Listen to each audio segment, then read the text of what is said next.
অনভ্যাসে বিদ্যার হ্রাস, কথাটা দারুণ। অভ্যাস করতে হয়, প্র্যাকটিসটা ভালো হলে অনেক কিছু সুন্দর হতে থাকে। এই ডিজিটাল প্র্যাকটিসটাও তাই।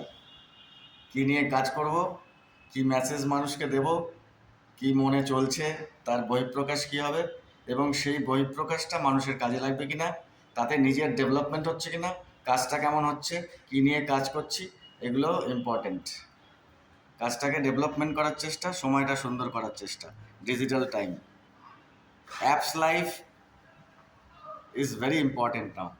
কোন অ্যাপসে কতটা সময় কাটাচ্ছি তার উপরে জীবন নির্ভর করছে এখন।